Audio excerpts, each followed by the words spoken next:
Jamie works in Jamie Gutfreund. I can't say your name. Gutfreund. First off, yeah. How the hell do I follow Eddie Kramer? He's telling stories about, Hendrix, Zeppelin, and this one time I was doing a weather report. Like, how do I follow that? But it's funny because 2 nights ago I just told Eddie I had drinks with a guy named Robert Knight, who's one of the most legendary rock and roll photographers, who's known for taking the first shots of Jimi Hendrix, Zeppelin, Stevie Ray, and the list goes on. And so just having another one of these guys, two in 1 week for me. Well, it's great. And we didn't even talk to Eddie about his world-class photography. It looks like Eddie's sticking around, so you're signing 100 albums over there. We got to maybe just give him a mic just to hang out, Roddy. Hang out with him. Jamie, this is sort of where we left off the beginning of the show, getting to meet a lot of people in this industry. Who are some of the ones that just sort of has blown you away? Well, besides Robert Knight, I actually is another photographer, a guy named Harry Benson. And I had Harry Benson, who is the personal photographer for the Beatles. And at the end of the day, I mean, I'm a musician first and foremost. I'm a guitar player. I'm a student of rock and roll. So when I actually went on your Twitter page today and I saw Eddie Kramer's coming on the show today, I started shaking, man, because it's guys like this that I become a fangirl when they come on my show. I'm talking with these guys who live through the history of rock and roll, and it's guys like this that I adore. Like I can't get over. We happen to have a very beautifully clean spare pair of underwear for you. I'm gonna need one. I'm gonna need one. Yeah, he probably has a bunch of extra female panties on him because this guy's a big stud. So now it's your karma, man. This is how a lot of people get when Jamie's in the room, because you're moving up in the ranks, man, big time. Well, what's the end goal for you? Is it a CNN? Is it is this where you want to go? I like you. I'm curious. I love talking to people, and I like telling people's stories. I love speaking to musicians, directors, actors, but I'm big into the news thing. So anything that's important. But I also like telling inspirational stories, things that are going to affect people. So if I can do take a little bit of Oprah, take a little bit of Jimmy Fallon, because I love comedy and I like being silly, and sprinkle a little Anderson Cooper on top. That's my show. Truth be told, if they had a love child, it would look a lot like you.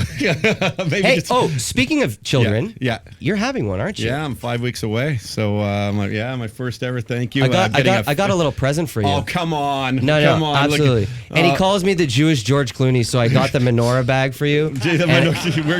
My wife's not Jewish, and nor am I practicing, but I already know what this is. You know what that is, We're just bringing bad memories. This is Manischewitz wine. There you go. I just want to know if there's gonna be a minion and who's the moil. We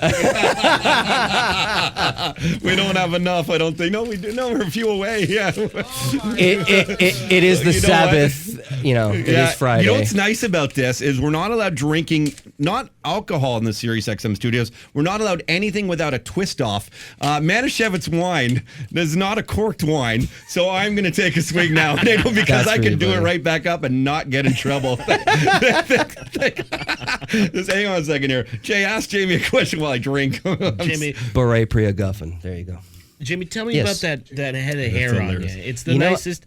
What is that? Is that a wig? Is that real? No, this is real deal. I grew this back recently. I was missing my my rock and roll locks. I play a lot of shows, and it just doesn't work. You have the nicest hair on Toronto television. Right you there. do. You're my man. There. You definitely do. That's a fact. And it's do you like just straighten it? No, dude. No.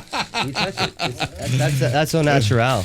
Oh, you got me. That's helmet head, actually. That's from wearing a motorcycle. Do you like doing the radio thing because it's impromptu and kind of you don't have to read from a teleprompter and just kind of be yourself? Absolutely. I like the fact that cute. I didn't have to go into makeup or anything like that. But by the way, I think you'll like that. It's like I never. This is my latest thing. So my wife had her baby shower on the weekend, and I did the MMVAs. I come right home, and boom, the house it just got real for everything. Baby is there on top of the Bugaboo stroller, which we got a couple weeks ago.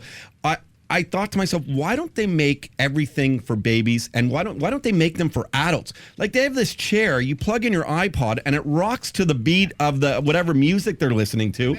Right? It's like this. It's like a super duper beanbag chair on crack that's electronic and moves and things dang over you. I would just put a plasma screen there instead of little like turtles or whatever. Do you want to interview Eddie? Like do it as you would do it on CA? I would love to. And the funny thing is Roddy actually. You're better than me on job security.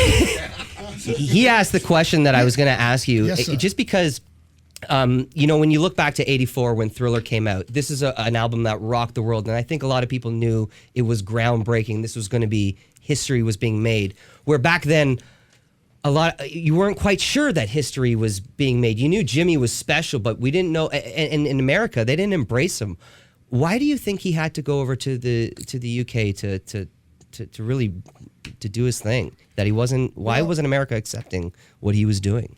He was scuffling in New York, you know, 65, 66, he was scuffling. In fact, there's an album that I'm going to show you right here.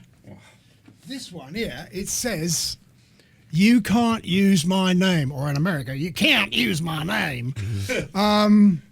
Jimmy, unfortunately, in 65, 66, as I said, was really scuffling in New York, and he signed a piece of paper for this knucklehead who owned the record company called PPX Enterprises, Ed Chalpin. That piece of paper haunted him for his whole life. So he's now, a year after 66, you know, he gets discovered, goes to England with Chaz, right? And now he comes back to America in 67, and he's a big star. And even though this guy had ripped him off, and he owned a piece of Jimmy for 40 years, right? He goes in and does a session. And on the session, Jimmy says, "Just remember, you can't use my name. You can't use my name." And the guy said, yeah, Jimmy, don't worry, don't worry. It was a little tiny piece of Jimmy's voice that I found sort of buried under a whole bunch of noise.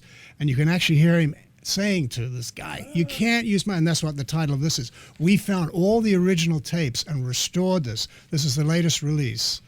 And it's so cool because you hear Jimmy playing rhythm guitar and lead all at the same time. And it's so cool. But, you know, you were asking the question, why did Jimmy go to England? Well, he was discovered by Chas Chandler, who heard him play at the Cafe Wah in New York. And the guy said, "Incredible. You're coming with me, mate." And he went to, look, in England, they were ready. They loved the blues. Whereas in America, we were denying it. And it turned the whole thing around. I know this is like asking you, you know, which is your favorite child? Oh, yeah. What are you most proud of? What is the one record, the one track, something that just, this is I'm taking this.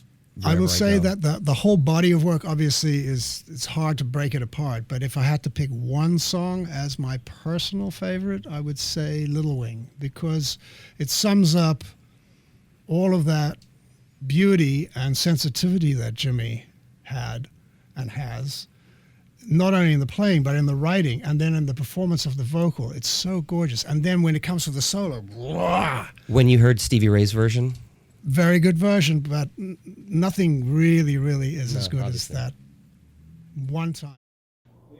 Oh, hey, sorry, I was just counting to one. My name's Roddy.